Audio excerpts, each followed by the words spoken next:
Bonjour à tous et bienvenue sur catholaïque.tv. Alors aujourd'hui je vous fais une vidéo sur la décision récente, 1er juillet dernier, du pape François de changer de préfet de la doctrine de la foi. Et c'est archevêque Victor Manuel Fernandez que vous voyez là à l'écran, qui est donc le nouveau, il sera en place à mi-septembre. Et donc je vais vous parler de ça, je vais vous parler aussi du chiisme qui se met en place. Et je vous ferai un topo à la fin de la vidéo. Alors, qui est dans les grandes lignes, il y aurait vraiment beaucoup à dire, donc je vais essayer d'être assez rapide, succinct.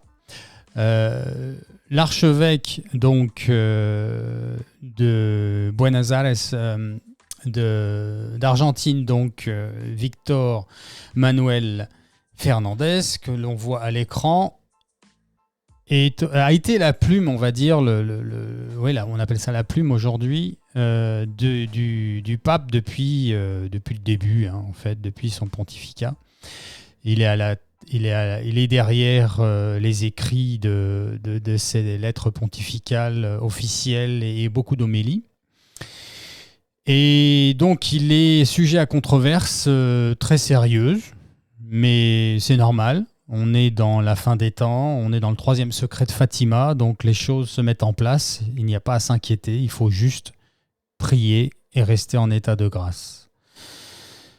Alors, pour vous parler un peu de son parcours dans les grandes lignes, donc là je vous mettrai les liens de tout ce que je vous montre, hein. Donc là c'est la lettre officielle donc du pape qui écrit à cet archevêque pour lui donner ce poste, lui proposer ce poste de préfet du dicaster, ça s'appelle aujourd'hui, bon peu importe, on a changé le nom, mais c'est le préfet de la doctrine de la foi comme était avant lui.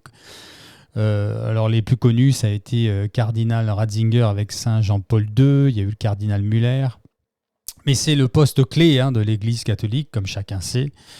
C'est celui qui dit ce que l'on croit ou on ne croit pas dans l'Église catholique. Alors ce qui est intéressant, avant de rentrer dans les polémiques à son sujet, il faut savoir qu'il est un docteur en théologie, c'est tout. Pourquoi je dis ça ? Parce que en fait, pour être préfet de la doctrine de la foi, il faut au moins être docteur en Saintes Écritures, qui n'est pas la même chose du tout. Parce qu'un docteur en Saintes Écritures connaît très bien les écrits dans toutes les langues à la racine. Et ça lui permet de ne pas se perdre dans l'interprétation des textes. Or, lui, il n'a pas cette capacité, il n'a pas cette connaissance. Premièrement. Alors, il fait sujet à polémique parce qu'il a écrit, il y a quelques années en arrière, il a essayé de faire un mea culpa qui a été un raté complet. Il a écrit donc ce livre qui s'appelle « Heal me with your mouth, the art of kissing », guéris-moi avec ta bouche, l'art du baiser. Et c'est un écrit érotique, tout simplement, il faut l'appeler comme c'est, qui est complètement indigne. Alors je ne veux pas faire ma vierge effarouchée, surtout pas moi, mais c'est complètement indigne d'un catholique pratiquant prélat, avant tout, et encore moins du magistère de l'Église. Donc, alors vous entendrez des choses comme le mot salope, pardon du terme, messieurs, dames, mes frères en Christ, mais je vous reprends ce que vous allez entendre, donc je fais exprès de le mentionner. Il est écrit d'ailleurs ici, vous voyez là. En fait, c'est une mauvaise traduction, mais c'est pas beaucoup mieux. Le mot, ça va être plutôt sorcière, en fait, pris de l'espagnol. Surtout de l'espagnol sud-américain. Mais ça change pas le contexte. De toute façon, c'est un livre vicieux, pervers. Voilà. Ni plus ni moins. Il a essayé de s'en excuser en disant que c'était fait pour catéchiser les ados. On marche sur la tête. Mais encore une fois, c'est normal. Les choses avancent. Le mal est entré dans l'Église. Ça, c'est la fumée de Satan qui va se présenter comme un petit agneau tout gentil, mais qui est là pour dévorer.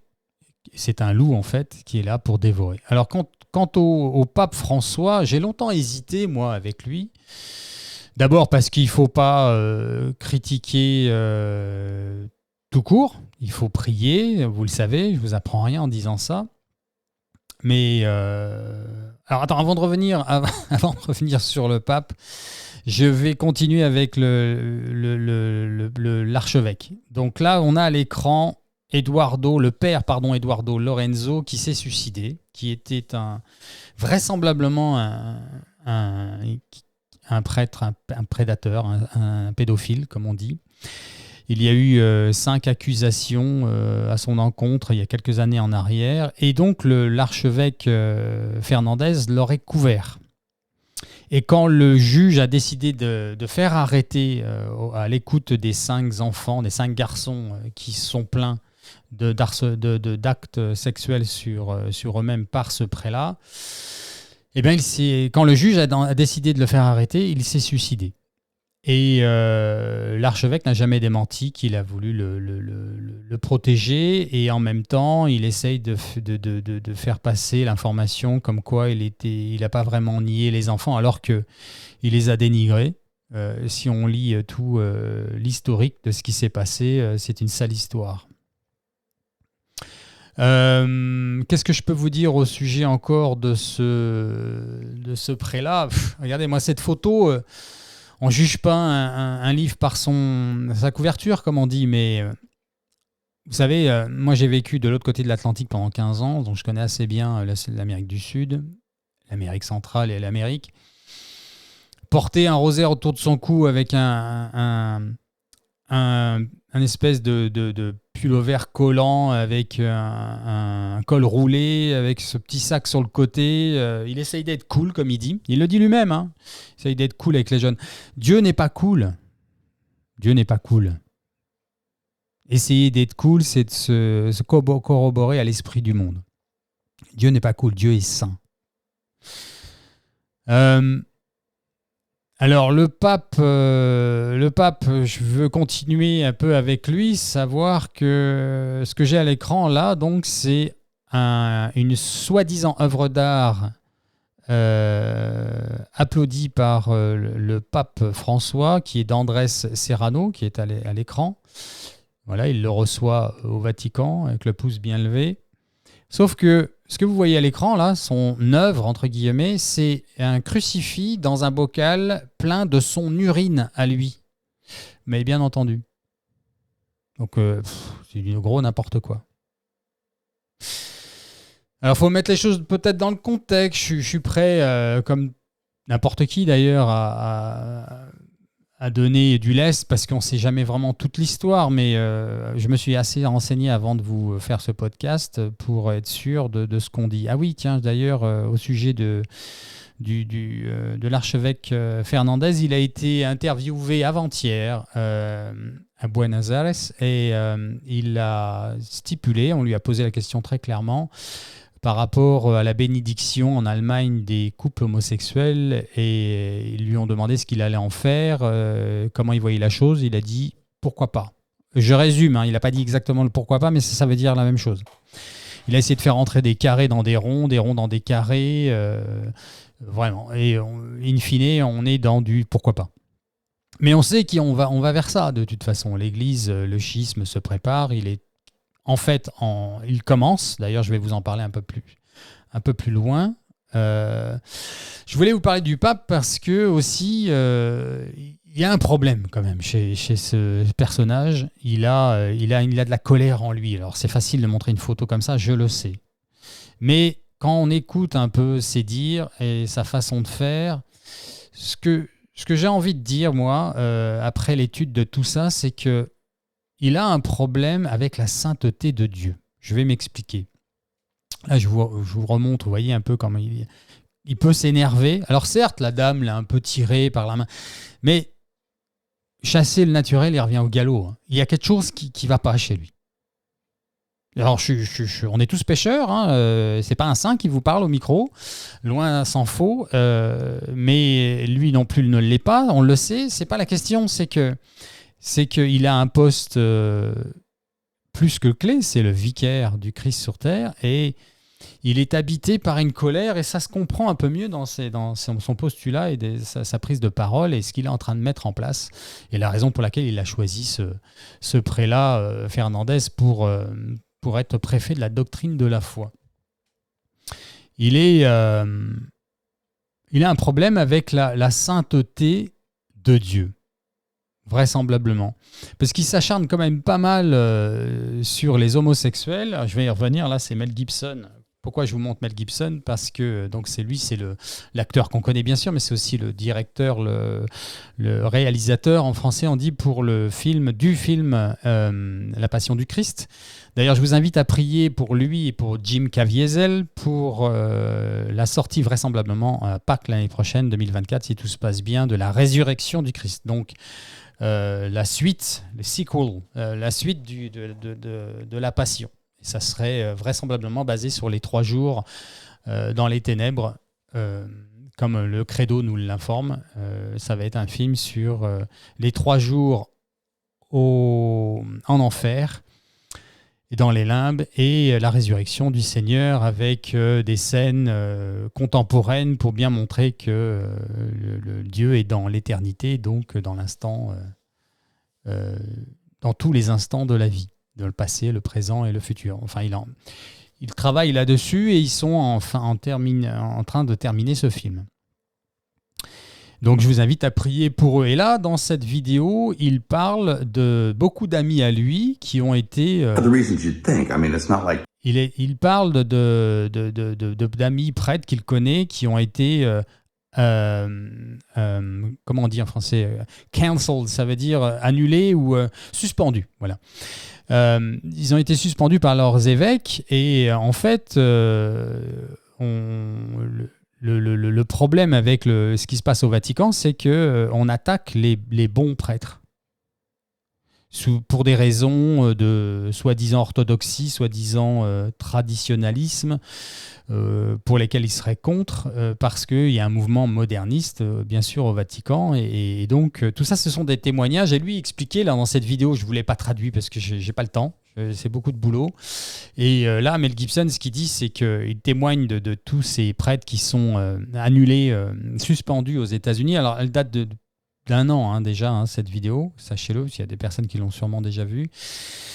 Il existe peut-être d'ailleurs une traduction, si vous cherchez sur YouTube, vous la trouverez probablement. Et donc, il explique j'ai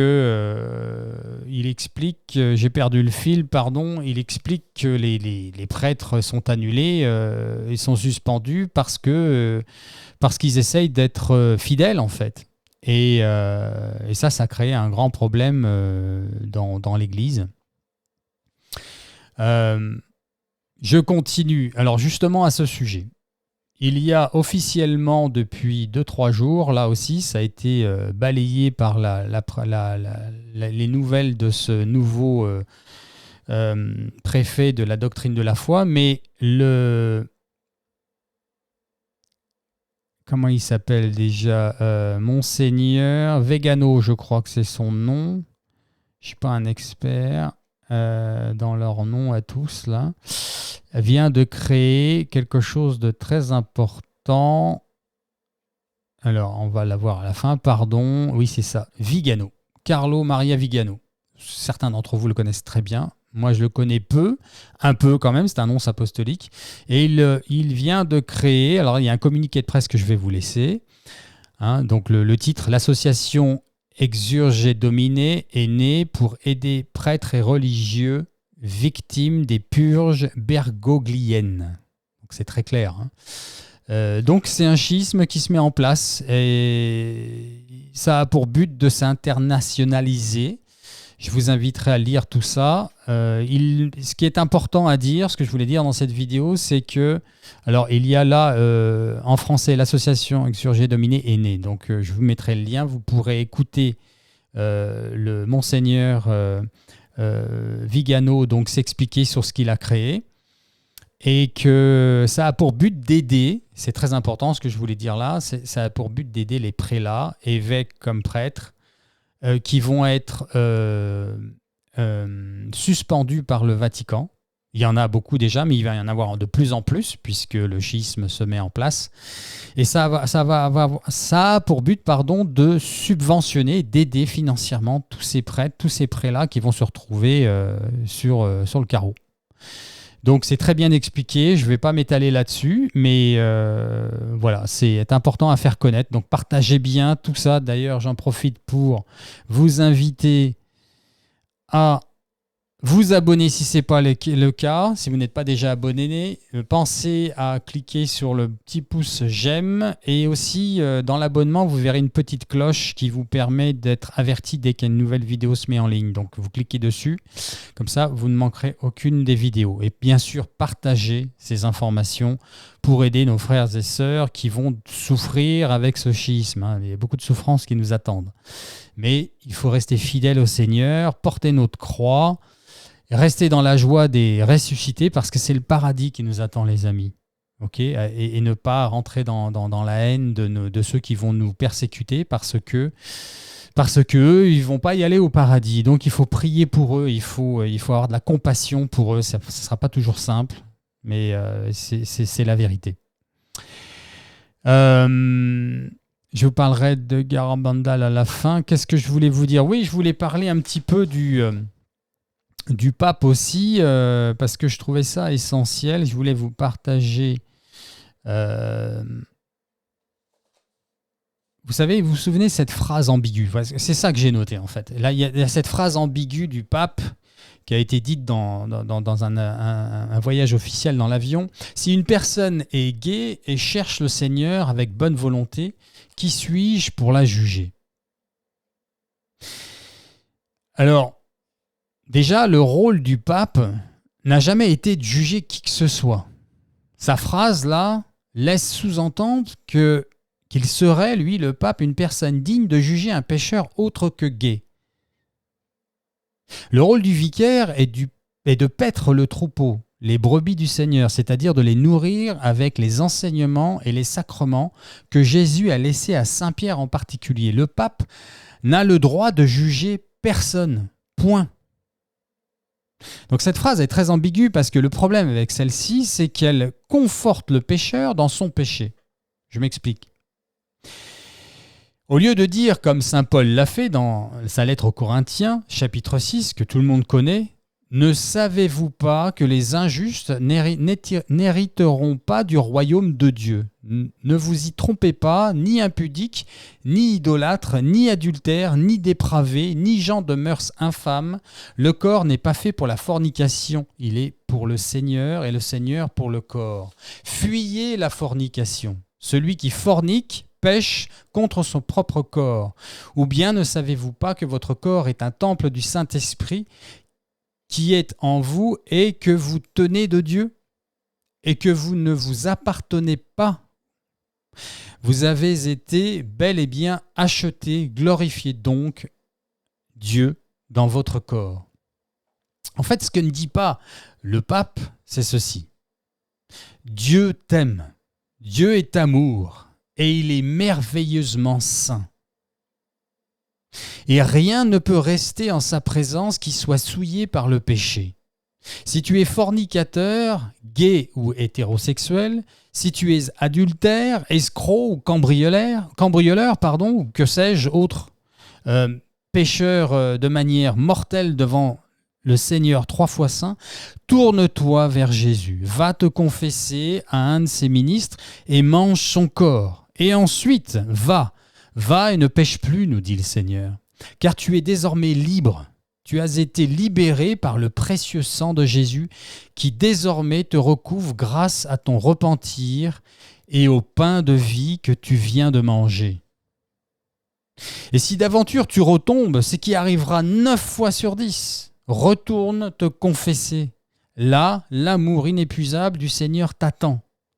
Et s'il te semble que tu n'arrives pas à te dépatouiller de ton péché, que tu répètes sans arrêt, c'est-à-dire que les tentations hétéro ou homosexuelles sont trop fortes et trop récurrentes, alors rends grâce à Dieu qui permet cela. En effet, cela a pour effet de t'aider à t'humilier toi-même, de rester humble, et à mourir à ta chair, car si Dieu te laissait faire, tu retournerais vivre et t'installer dans ton vomi. Voilà ce que ne dit pas le pape, mes frères et sœurs en Christ. Moi, ce que je vois, c'est qu'il est trop centré sur la miséricorde de Dieu, qui est réelle, évidemment, on le sait ça. Mais il met un couvercle sur la sainteté de Dieu. Et c'est pour ça qu'ils vont bénir le péché de l'homosexualité. Mais c'est comme si, vous savez sa phrase-là, que je viens d'évoquer plus haut, si une personne est gaie et cherche le Seigneur avec bonne volonté, qui suis-je pour la juger? Mais il pourrait très bien dire aussi, si une personne est adultère et cherche le Seigneur avec bonne volonté, qui suis-je pour la juger? Ou bien encore, si une personne est fornicateur et cherche le Seigneur avec bonne volonté, qui suis-je pour la juger? Ça ne veut rien dire ce qu'il dit. Ou alors il finit par sa phrase. Il conforte la personne dans son péché en faisant cela. Or, Dieu est saint, il nous appelle à la sainteté. Et la passion est là pour ça, elle est là pour racheter. Or, il faut participer à cette passion, il faut adhérer à la vie en Christ et porter sa croix. Plus ou moins durement pour certaines personnes. Il y a des croix bien plus lourdes que les nôtres, on le sait ça. Et donc voilà, c'est... À mon humble avis, le problème qui se passe avec ça, c'est que on va vouloir être trop dans la miséricorde et donc nous voiler la face quant à la vérité sur le péché.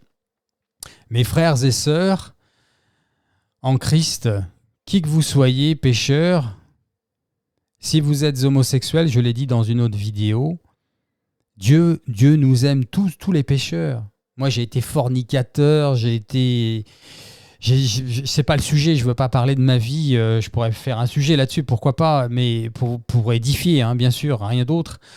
Mais tous les péchés mortels se vaut, que tu sois homosexuel, fornicateur ou adultère ou menteur ou violeur ou meurtrier, que sais-je. Le péché, c'est le péché. Et là, le problème avec ce qui se passe au Vatican, c'est qu'on va vouloir bénir le péché. Des personnes adultères vont pouvoir vivre ensemble sous le même toit et vivre dans le péché. J'ai presque envie de dire que le pape actuel et tous ses travaux ambigus là s'acharnent à vouloir envoyer en enfer une partie des pécheurs, une catégorie de pécheurs, notamment les homosexuels. Comme s'il avait quelque chose qu'entre eux, en fait. Son postulat à lui, c'est de la connaissance de la sainteté de Dieu et de la vérité. Et donc, comment ne sait-il pas ces choses? Comment peut-il conforter un pécheur dans son péché? C'est un manque d'amour, c'est un manque de charité. Je finis avec ce message de Garabandal que je vous ai mis devant les yeux depuis un moment parce que nous sommes dans le troisième secret. Nous entrons dans le troisième secret vraisemblablement. Alors je ferai un sujet là-dessus, sur les messages et sur les signes qu'on est en droit d'attendre. Mais là, 2023, surtout fin de l'année, vers octobre, on devrait rentrer dans le dur. Que ce soit en termes de signes du ciel, que ce soit en termes de guerre, que ce soit en épidémie, en guerre civile, en écroulement de la société par l'économie, que sais-je, tout va arriver. Tout va arriver et c'est censé arriver. La Vierge Marie nous a prévenus. Hein, les messages d'Akita qui sont reconnus par la Sainte Église catholique, hein, c'est Benoît XVI qui l'a révélé alors qu'il était justement préfet de la doctrine de la foi en tant que cardinal Ratzinger, et qui corrobore, il l'a dit lui-même, c'est la même chose que le troisième secret de Fatima. Donc je vous invite à aller lire les messages, les avertissements d'Akita et vous verrez que c'est la catastrophe totale. Mais il faut garder la foi et l'espoir. On va être persécuté, on va se cacher dans des caves ou dans des sous-sols, que sais-je, pour pouvoir participer à des vraies messes. On va se faire mettre dehors par les recteurs et les curés actuels, les modernistes. Ils vont nous dire, mais vous n'êtes pas tolérants, c'est pas ça l'amour du Christ. Quand on va vouloir se plaindre de ce qui va se passer là maintenant, eh bien, le schisme se met en place. Voilà. Ah oui, et puis j'insiste encore, partagez bien le podcast pour les prêtres et les évêques qui vont se faire harceler et qu'on va vouloir mettre dehors et qui vont se faire renvoyer d'ailleurs et qui vont être sans le sou. Donc, il faut qu'on s'occupe d'eux. Le petit reste là, de toute façon le Seigneur il a promis, hein, si tu donnes ta vie pour la parole, tu auras tout ce dont tu as besoin. Donc on va s'occuper d'eux. Hein, s'il y a des prélats qui écoutent ce podcast, ne vous inquiétez pas, suivez le Seigneur. On va vous nourrir, on va vous loger, on va vous vêtir. On n'a pas besoin de grand chose de toute façon pour vivre dans ce monde. Hein. Et tout passe vite. Ce qui est important c'est le monde d'après, l'éternité. Donc restez dans l'amour, restez dans le pardon, restez dans la prière. J'espère que tous les adhérents de cette chaîne prient le chapelet. Et si vous ne le faites pas, mettez-vous-y. Parce que c'est ce que demande la Vierge Marie. Elle a besoin de ça. Elle a besoin de priants du chapelet du rosaire. En état de grâce, si possible. Et si vous n'y êtes pas, allez vous confesser. Alléluia. Écoutez ce podcast de Message de Garabandal, vous allez apprendre des choses très importantes sur ce qui arrive et je finirai là-dessus, c'est qu'il va y avoir l'avertissement, hein, c'est l'illumination des consciences, ça va arriver. J'en parlerai dans les détails de ce que c'est censé être, mais déjà allez voir ce podcast avec le Message de Garabandal, il vous explique ce que va être vraisemblablement l'avertissement, mais il y a un moment où tout va sembler être perdu, les menaces de la Russie qui va entrer en Europe, l'écroulement de l'économie totale, les banques qui ne donneront plus d'argent, les supermarchés qui seront vides, etc., etc. Eh bien, l'avertissement arrivera à un moment opportun. Et cet avertissement, c'est tout simplement chaque âme créée par Dieu, donc moi et vous, on va se voir comme Dieu nous voit. C'est un mystère qu'on va tous découvrir et ça va nous permettre de décider de ce qu'on veut faire et de ce qu'on veut être pour les années qui vont suivre. Et ça va décider si oui ou non on va rentrer dans le grand châtiment. Parce que lui est conditionnel. C'est l'avertissement qui changera les choses ou pas. Cet avertissement, il faut le désirer. Il faut le désirer ardemment parce que ça pourra sauver un paquet d'âmes, des amis que vous avez, de la famille que vous avez, c'est mon cas, c'est le cas de tout le monde je pense, qui ne veulent pas se convertir et qui restent aveugles malgré tout ce qu'on a pu dire ou faire. Eh bien là, il va se passer quelque chose de merveilleux. Merci Seigneur. Voilà les amis, je vous quitte là-dessus. Je vous appelle à partager, je vous invite à partager ce podcast, je le dis toujours et encore, mais c'est très important. Si ça ne se fait pas connaître, ça ne sert pas à grand-chose. Et je vous prépare d'autres choses. Priez pour moi. Je suis pas mal harcelé en ce moment, mais c'est normal. C'est normal. Jésus, j'ai confiance en toi. Ô Marie conçue sans péché, priez pour nous qui avons recours à vous. Dieu nous aime les amis. Dieu nous aime à la folie de la croix. Soyez bénis.